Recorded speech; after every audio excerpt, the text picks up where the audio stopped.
All right, what's up, everybody? We're here, another episode of the Last Wave podcast.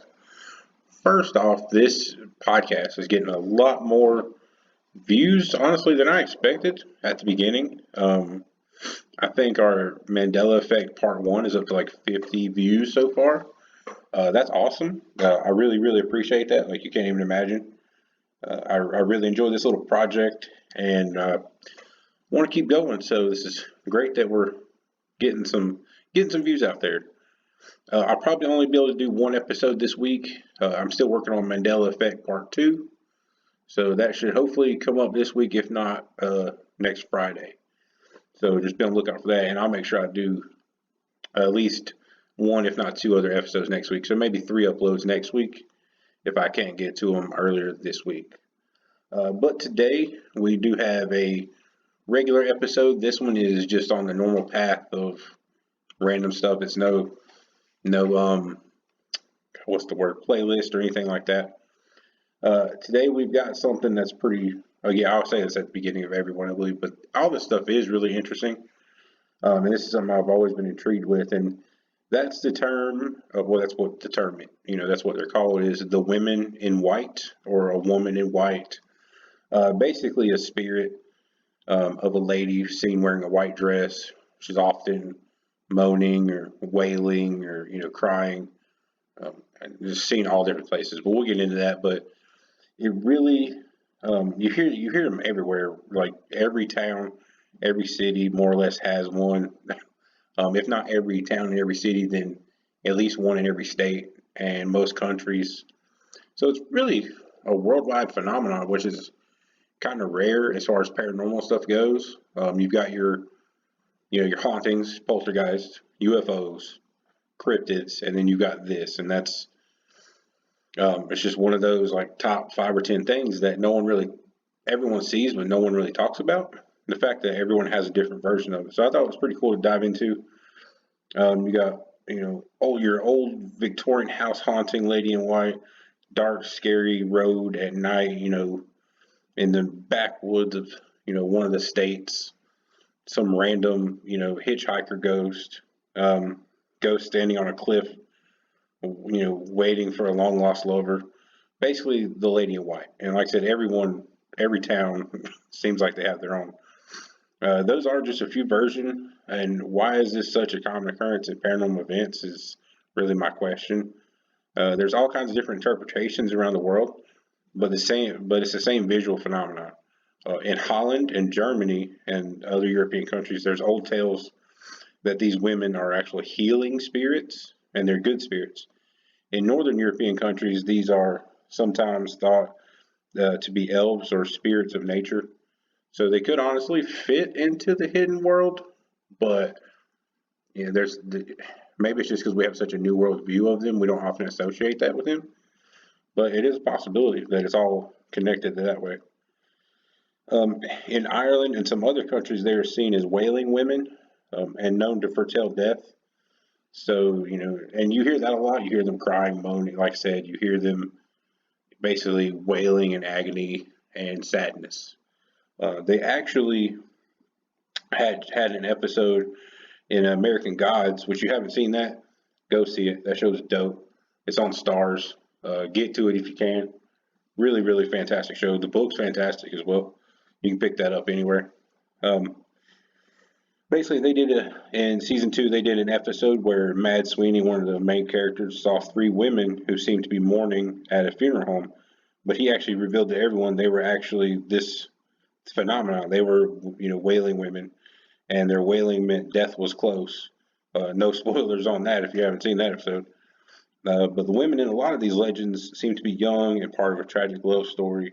That's usually why they're seen wailing and sad. However, if you go back to the Irish legends and other historical stories, things get a bit deeper. You look into Greek legends of sirens and how they're supposed to drag men to their deaths. So, while it could be misinterpretation of the same spirit form, it is interesting that they could be doing the same thing technically. Not that they're, bringing men to their death, but warning them of death. I thought that was pretty crazy. I thought that was a really real interesting connection between all these different types of spirits. Is Some people see them as bringing death. Some people see them as warning of death. Could just be doing the very same thing. Uh, in the U.S., the most common form of the lady in white story I find is the roadside ghost. It is usually told along with the story of how there was a tragic wreck, or she was on her way to a wedding, or she jumped off a local bridge. You get a fair number of people picking her up as a lost hitchhiker, getting a little way down the road, and she vanishes from the vehicle. So you have a whole lot of that. That's what I meant. Like most cities have some version of that. There's some local legend of a bridge that you're not supposed to go to at night. North Carolina has at least two of those that I know of. Season one of the show Supernatural, which is just a massive show, that was actually one of their earliest episodes. They picked up a lady in white. The ghost was tormenting some people. Yada yada yada. They have to get rid of the ghost. So those stories of ladies in white or wailing women have permeated the world's culture. Along with some of the countries we mentioned there earlier, there's also versions in Brazil, the Czech Republic, the UK, Thailand, Hungary, Philippines, Malta, Estonia. I mean, they're everywhere. My personal opinion on the matter is these spirits, while sometimes could be tragic deaths, could also be this type of siren spirit that brings or foretells death. In medieval times, they were seen as ancestors that are still around. So maybe they're coming to let you know that you'll be joining them soon enough. And maybe watch out for them if you can. This is one of the few paranormal events that literally spans the globe. There has to be a connection in these spirits. I mean, even if you look at your movie of The Ring, that's a lady in white. You have these stories everywhere, every country. I mean, they're just all over the place. Literally spans the globe. While there is plenty of tragic deaths and things that do occur, the thing that correlates between them are too great to really to really dismiss. Always in light, always mournful or scared or angry, sometimes wailing or crying. I mean, if you were to throw in some of them wearing blue or green, doing the same thing, hey, it might just be a coincidence. But no, they're always wearing the same thing. This phenomenon has actually taken place for thousands of years.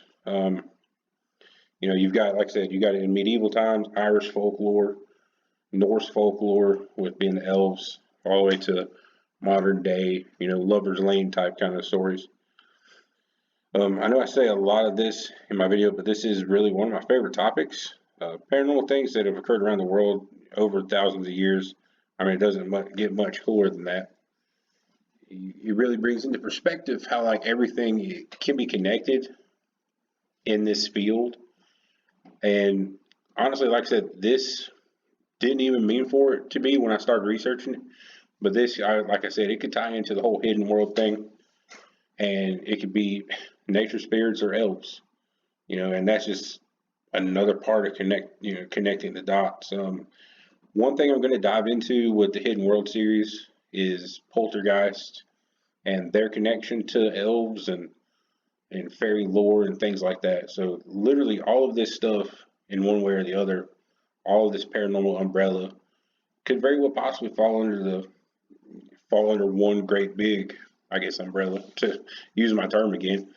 But yeah, I mean, that's just another really cool topic. God, I wish, I need to slow down talking or something, because these videos are they're only averaging 10 minutes long. But I think that's kind of cool though, because I mean, some people don't have time. I know some podcasts I listen to are an hour and a half, more than that, and you got to listen to them in like 5 or 6 different settings. This is just something you can pop in, on your way to work, getting knocked out. You've learned something cool for the day. You can pass it along, and I think that's pretty cool. But like I said, the more we go into all this, the more videos I make. I think the longer the episodes will get. I'm still getting comfortable with it as well. And again, this is getting way more outreach than I expected. I have a gaming channel as well, Last Wave Games. Check that out if you haven't already. But I've been doing that for 5 years, and a lot of those videos don't get 20 to 50 listens, 50 views. So this is a big deal for me. I really do appreciate it. But feel free to look into this subject more. There's tons of stuff I probably didn't get to go into as far as different cultures and stuff. So I guess that's all I've got for today. I do have about 3 or 4 other episodes typed up and ready to go for show notes. So I'll be getting those, like I said, hopefully this week or next week. But I'm gonna start trying to get up as many episodes as I can. It's just been crazy lately. So if you made it this far, thank you so much for listening. I appreciate you listening, and we'll catch you next time.